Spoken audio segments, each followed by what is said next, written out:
so nervous below the surface. I wanna take this ride to free me up inside. There's so much noise in my head, kill this, I'm looking for some stillness. I'm diving down beneath, where the waves will cease. Release, chitter chatter, be at peace. Relax your mind.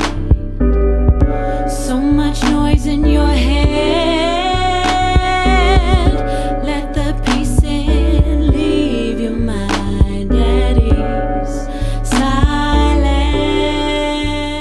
My name is Father Chris Eaton. I am a missionary of God's love. I'm based in Canberra in Australia, but I'm actually a Kiwi and I'm originally from Christchurch. So it's a blessing for me to be with you in this virtual way to speak about using music to reach young people, particularly in evangelization. I've been a priest for 7 years and I'm a priest with the Missionaries of God's Love, and our vocation, our mission is young people. Okay, so when I was in training, I guess before that, when I was a young person, I loved just listening to hip hop and rap and, I listened to pop as well. But it was really the beat that I really loved. And then when I went to a summer school, went to Hearts of Flame back in the day, and I had just an encounter with God. I encountered the Holy Spirit and changed my life. It just opened me up and I just became aware that God was real, that he was alive and that he is present to us. And so after that conference that I went to, that week-long retreat, I went back and I started, listening to the music again. But now I actually started to listen to the words, what the words are about. And they were just so, you kind of know what hip-hop is about. Often there's about, the sort of gangs and things in America back in the 90s anyway. That's what it was often about. And so as I started to listen to the words, it just didn't kind of fit with my life anymore. And so I started to listen to kind of Christian music. And so I still listen to hip hop and listen to, just kind of music that was good for my soul. When I was in training, so I was in this is back in 2007, a while back. As I was training for the priesthood, at summer schools, here in Australia, we'd have summer schools and we'd have a concert night. And I would do a rap. And it would be just a fun concert thing. And when I was, as I was in training, and we're about to do a mission trip up to Darwin in the Northern Territory in Australia. And I was thinking, I know there's a lot of young people up there and I thought maybe they might kind of relate to, rap. And so I wrote my first rap and then I kind of went on after that, as I was saying, at summer schools and, did sort of little performance items at these concerts. But this time when I wrote this rap, I was thinking about the young people that we were about to go and meet. And when we were there, we went into a youth detention center and, there's just young people, they'd done some things, but they're just young people. And we performed, we had a little retreat day with them. And I did this rap this little cheesy rap that I learned when I was on a net team. And so we did that rap, and in the rap, there's this beatbox part, and I can't beatbox, okay? So I was just going, boosh, chicka, chicka, chicka, boosh, whatever. And, they naturally just started laughing at me. And I'd just previously, before that, done one of my raps that I'd written myself when I wrote, as I was saying, going up to this mission trip before. And one of the young people, as I was doing this beatbox, really badly, he just yelled out you can't beatbox, but you can rap. And I just took that as the biggest compliment because I just thought, well, these guys know, a lot of these guys listen to rap and they know what it's like. And they actually said that I could rap. So I thought, okay, maybe I can. And so from there on, I continued to write. And even when I would just be at those summer schools performing, my formator, the one that was training me, was there one day and he said, when you did that rap today, tonight, did you just see how the room changed? The atmosphere in the room, just the energy in the room changed. And he encouraged me just to keep writing. And so I thought, well, he's my formator, training me for the priesthood. And if it's okay that I'm allowed to, he's letting me do it. So I just continued to write. But I found as I started to write, it was really like a fruit of my prayer. Okay. I'm using rap, but it was really actually a fruit of the retreats that I went on when I was sitting in quiet in adoration in front of Jesus in the Blessed Sacrament. And I'd be reading the scriptures, and I would, as I was praying, and I kind of had these insights and things just as I was reading the scriptures and things that were touching my heart. And I started to actually write them down. I wrote them down in my diary anyway, but as I started to write them down, I started to kind of play around with the words and, making little lines that rhymed and started to develop them into a rap. And the one that I did today, the first rap I did earlier, I wrote that on this silent retreat where I was actually on my own, just in the solitude hut. I had a few days there, and I was reading this book, and it was actually about contemplation, about kind of praying and quietening down and being aware of God's presence, as I've been talking about. And as I was doing that, I was reading this little book about it, and it said, silence isn't simply the absence of sound waves. And I just thought that's kind of cool. Like, silence isn't simply the absence of sound waves. So I changed it up and I was like, silence isn't simply the absence of sound. It's more profound underground where God's presence is found. And so I wrote this whole rap around that. And so I guess what I'm saying that is like, I found even as I started to write and as I started to grow in my own faith and my own prayer, that even my songs kind of changed. Before they were quite, I guess, explicitly the gospel. But then I started to write about just ordinary things and bringing God into the ordinary. And so I guess I just discovered some things along the way. Like even, I'm this rapping priest guy, but I'm just ordinary in lots of ways. And there's no way I really would have thought of myself, writing all this music, because I didn't really see myself as a musician.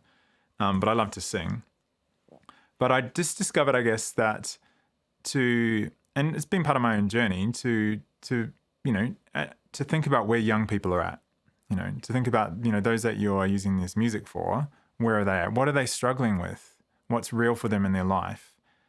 And so I would start to write lyrics about that, about fear, overcoming your fear. I've written a lot of songs about self-image, I guess, because I struggled with my own self-image and coming to know myself more as God, God's son. I wrote songs about like anxiety and just all the noise that gets inside of your head, and being able to kind of quieten down and come into that quiet place with God, as I was talking about about what praise and worship is about.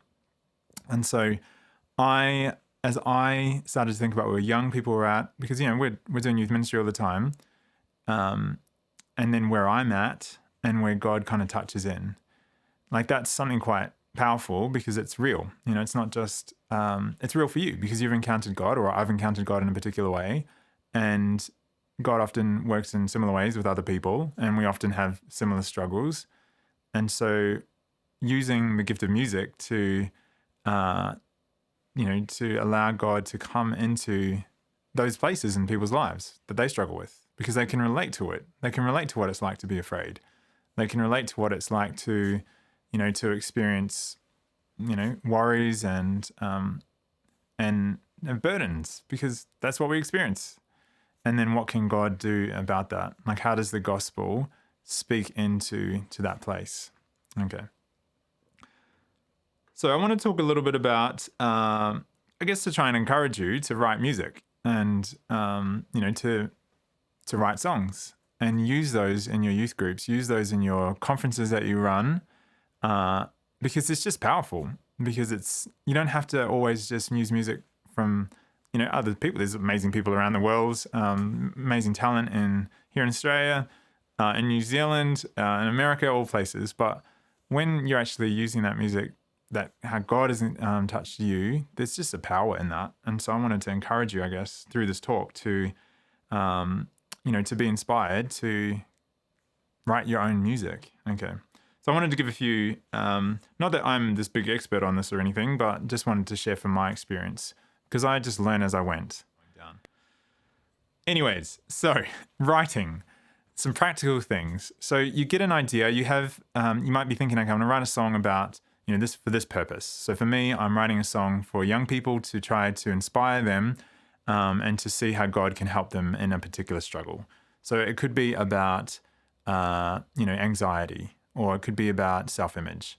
And so I might write, I like doing mind maps. So here's an actual mind map for this talk. You can probably like freeze that and use that as your little notes. But I just get an idea in the middle, and then I just, from that idea, might branch off to some other key ideas. And those kind of key ideas branch off to other smaller ideas. So I just get an idea of what I want to say. What is the purpose of this song? What is the message that I'm trying to proclaim through music? And so, song about self-image, I wrote one that was like, and about the kind of noise in your head, and it's called Enough.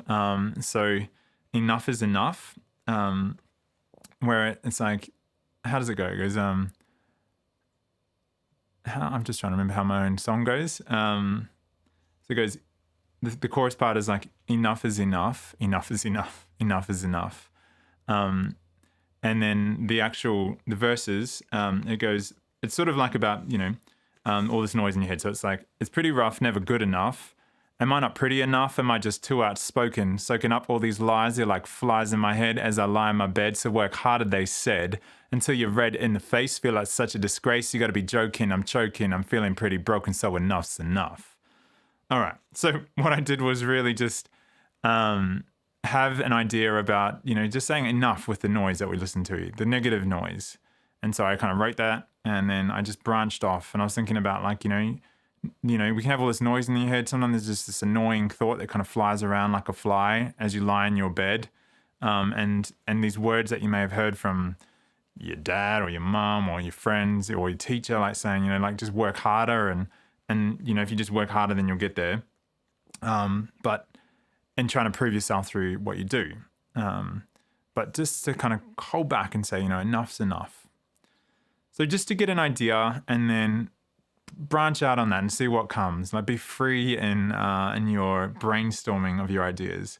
But when you kind of get something, when you feel like there's something here, I've got something to say, then you might play around with the words. I would have these lines. They might sound really cheesy at the start. That's one thing I try not to do is have cheesy lines or like kind of cliche rhymes. But to, make it actually sound like, for me in rap, it's all about the rhythm and kind of getting flows, and so that, like you can just flow on to the next sentence, and it just all sort of flows together, hopefully. But that takes a bit of time. You're just playing around with things. Sometimes I might read the scriptures, and then I kind of just flip around the sentence. Or I might be reading a book about faith, a book about prayer. I was saying about contemplation. And then using that line, like silence isn't simply the absence of sound waves. I changed it around a little bit. And then I, turned it into a rap. I read a book from Thomas Merton, who's like a monk and Benedictine monk from America. And he just wrote a book, and he was saying something about encountering God. And it was about, the words were like, whose smile is bright as lightning as it sets you free, awakening the song that has been sleeping within, God's glory hidden beneath your paper-thin flesh. And so I thought that kind of sounds cool. And I turned it into one of the verses of my song. It was about, like, it was pretty much the words, really, who smiles as bright as lightning as he sets you free, awaken in the sun that has been sleeping within, God's glory hidden beneath your paper-thin skin. So feel the fear and just begin, because his desire for you is to be who you are, as you, something, I've even forgot the word. But basically about, overcoming your fears, and God, just smiling upon you, and his smile is powerful and it sets you free. So as you develop these lyrics, you might even find that one of my friends who's a priest as well, and he's a great singer, Rob Glear, here in Australia, that, he says, like, you might write a whole bunch of songs, and then, the verse might be really good in this one, but like the rest of it's not so great. And then you just combine the other songs together. Sometimes that can work as well. But yeah, you're just trying to have a message, you have something to say, and then you want to say that, and hopefully it's saying it in a beautiful way. Like I work really hard on the, as I say, on the rhythm and the flow. Hopefully it's kind of beautiful, hopefully, and that it, speaks to people. So that's just a few little tips about, writing music. And there's way better composers and things than me, but just that's what I've learnt.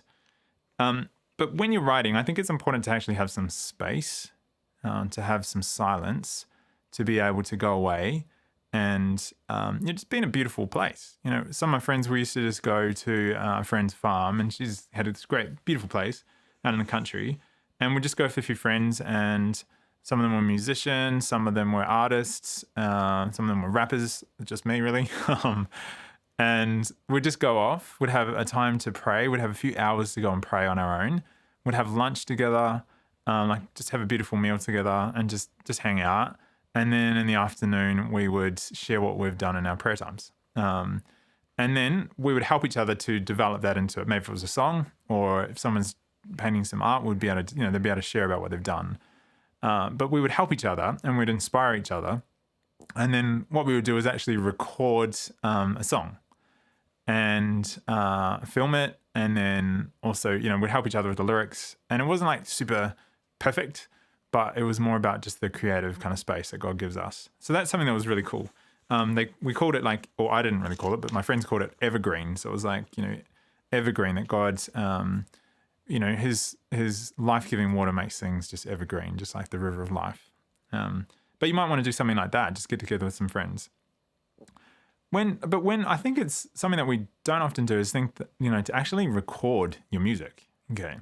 That was a big step for me because, as I was saying, I didn't want it to be all about ego and about me building up my little rapping empire or something. But it's more about, using this gift that God has hopefully given me to evangelize and to bring, particularly young people, because, hip hop the beat is like, draws you in and, gets you dancing and gets you moving. But when you have a message that's really positive and has some depth, hopefully, when it's come from your prayer, then like talking about Thomas Merton, talking about contemplation through a rap, it's not sort of what you kind of think. So yeah, to actually record it, it's not as hard as you think. And so these are a few little tips, and I hopefully won't go on too long. I'm nearly kind of there. But these are a few little tips, things that I've learned. So you just need some, some simple gear to record. So obviously you need a microphone. This is just a bit of a prop microphone really, but you might want to get like a condenser microphone. It doesn't have to cost too much, but condensers are quite good because they kind of pick up a bit more of, the subtleties in your voice. Okay, so get a microphone. You can get some speakers, but if you can't afford speakers, some decent monitor speakers, then just get some headphones. These were like sort of some cheap headphones that I got. Some headphones, so you can actually hear it. And then I didn't know what this was before, but like it's a audio interface. This is like a Focusrite one. Not really doing any advertising for these guys, but it was just a really good one that I found off on the internet. And then a laptop, and probably good to be in a room where you have a bit of soft things on the wall. So in this room, we just made our own panels where we just had, you can even use things like towels or even just, it doesn't matter what it looks like really. Just put up some mattresses or anything just to cover the wall so it doesn't get all reverby, and then just record it. It's crazy. You don't need too much money to do that. And then, you can do that through the instruments that you play, and I'm probably talking to people that know all about that anyway, but if you don't, that's just something that I just didn't realize how easy it was and things that you needed. And then, get some others. If you don't know how to play any instruments like me, I just get my friends. If you don't know how to make beats, get your friends to do it, or people that pray. I've just prayed and asked God, can you please help me? I don't know how to make beats. Can you send some people to help me? And then I met some people, and then they just became my friends and have been, we've been doing it together. I realized I didn't have to do it on my own. I don't know how to do everything, so I just asked people to help me. That was a big part. And so once you've recorded it, then you need to, you get software as well. So some recording software. You don't have to spend billions of dollars on that. You can get some free software as well online. And then you need to mix it. And so I don't know how to do that, but I've just learned how to do some things just looking at YouTube. YouTube's really good for that, just learning how to do mixing. And then you master it. So the mastering is basically about making it, kind of sound louder, and and everything's kind of just sounding good. It's like the little finishing touch to it.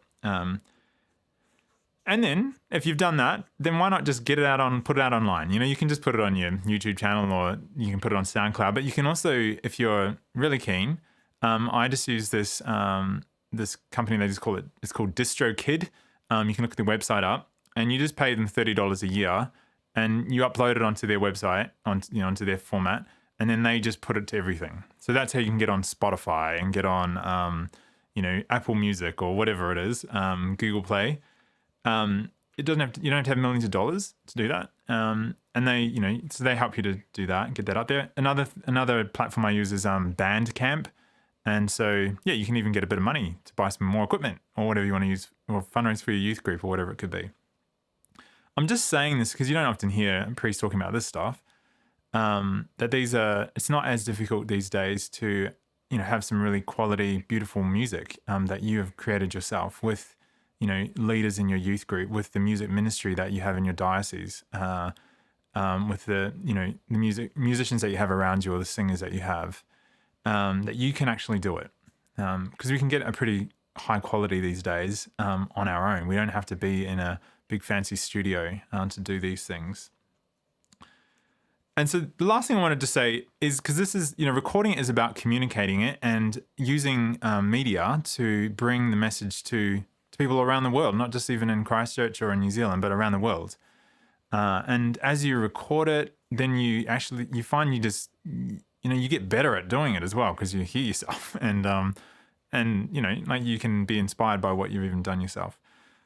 So recording it's a really beautiful way to get the message out, but then also using it, performing it. If performing it, say if it was at a conference, or just using that gift to get out there and be with others that are in your your music ministry, and the songs that you've written that you can use, and it inspires other people to write as well.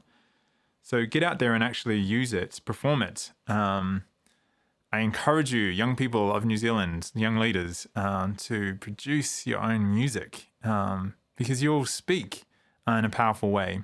Just as I said at the beginning, that music has this power to lead us somewhere, and you want to use it to lead young people to God. So these are just my ideas, I guess, or things that I've learned along the way. I'm not some big guru musician guy, but I've just tried to be faithful to God and use the gift that He's given me. And so hopefully that it will draw young people and others, to a deeper place, using something like rap. But you could be an opera singer. I don't know. Using whatever God has given you to bring the message through this great, vehicle, this great tool, this great gift that God has given us in music. So God bless you. Kia ora, and thanks so much for listening to me today. And I hope that the rest of the conference is really powerful for you, and I'll be praying for you. So God bless you.